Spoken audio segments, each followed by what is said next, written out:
What's up, my loves? Welcome back to Moon Touches with Erica, a place where I teach women how to prevent and remove some of the common hurdles to fertility. Today, we are talking about AMH. So if you are someone who is already in the world of fertility and infertility and fertility clinics, you probably already know what this is.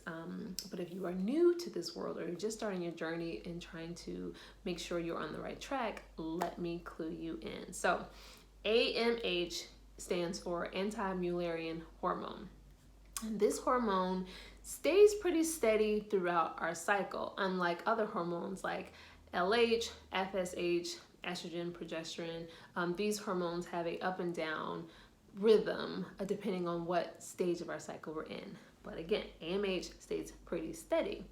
And that is because AMH is produced by the follicles, the eggs in our ovaries that are being developed. And there's a pretty steady number of eggs each month that are being developed. So that number should stay pretty steady. One thing I want to point out is that a lot of us don't think about our eggs other than for ovulation, when in fact we should consider the fact that every day of the year, whether we are ovulating that day or not, every day of the year, some eggs down there are being kind of, tapped on and kind of like, hey, it's time to wake up. They are in this dormant state for most of the time, but then at some point they're like, hey, we need you. We need you to start getting ready, start developing, and get ready for ovulation. So of course there's about, there's different stages, and actually there are about 1,000 eggs each month that are recruited or woken up from the dormant stage. Of course, we only ovulate one egg, so the rest of those eggs end up being basically reabsorbed, and they aren't used. So we lose about 1,000 eggs each month. We're born with 1 million of them. And by the time we hit puberty, we are already down to 300,000, but you don't need, of course, you only need one egg per month. So we also talk about this thing called age-specific AMH levels, because it is possible that as you age, certain things and other factors may be going on, that you have a high AMH level that could be thought as good, but really the number should be more appropriate for, let's say, a 25-year-old when the number is the highest. So if you are a 35-year-old with an AMH level of a 25-year-old, it can actually be a sign that something else is off. Okay, so here are a few of the things that I think you should know, and I'm not sure you do know. So did you know it technically takes almost 300 days from the first day that the egg is recruited from its dormant sleeping state? It takes 300 days for the egg to be fully mature to have the potential to be ovulated. A portion of that time, the egg is what is called hormone independent, which means that it's not even listening to any outside signals. It's on its own track, just moving forward with development without listening. The second stage is hormone dependent, and that is when these eggs are receptive, able to receive outside signals from the hormones in our cycle. So it is this window that we want to, focus on. It's this sweet spot that we want to focus on. So that's about 90 days. Some research even shows 120 days, and that's what I like to say.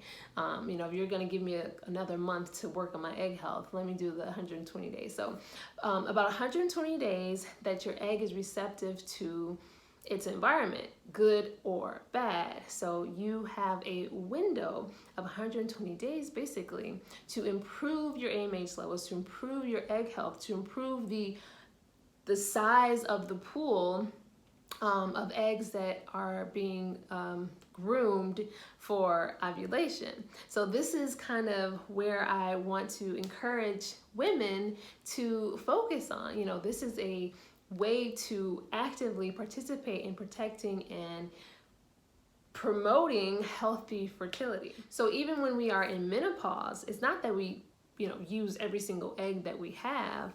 It's just that the pool has gotten so small that the AMH levels are indetectable and the pool is so small that they are no longer responsive to our cycle hormones like LH and FSH and estrogen and all those things. So it is only when the pool shrinks so small that it can't participate anymore, that's when you reach menopause, and that's when you are no longer able to conceive. So before that happens, we may be getting older, but before that happens, there's still a way to improve, change, adjust your fertile outlook, so being able to protect your cells and protect your eggs and protect your ovaries.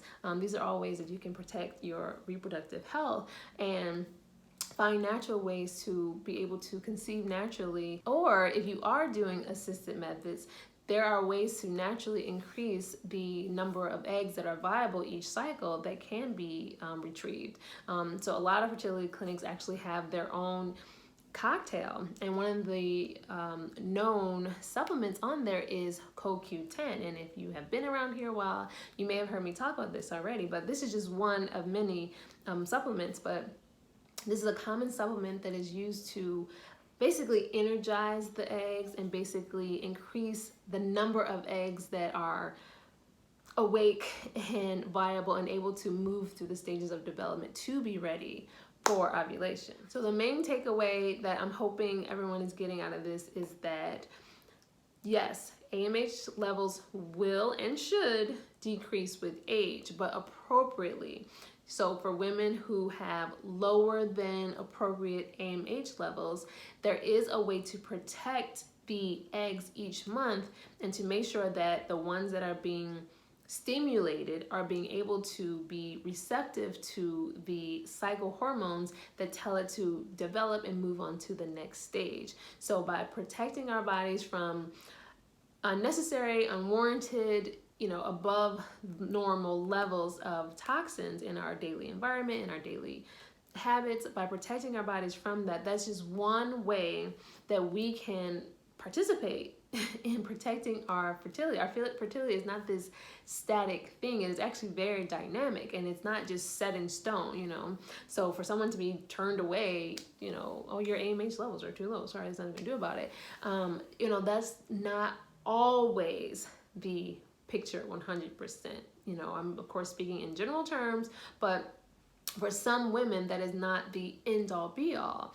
There is a way to protect your eggs, protect your egg health with, your daily habits, improving your daily habits, improving the amount of antioxidants you have in your diet by reducing some of the oxidizing things, which is the opposite of antioxidants, reducing some of the damaging things that your body comes into contact with. The antioxidants puts out the fires that the oxidants create. So by reducing the fire starters and increasing the firemen, we can help protect our eggs.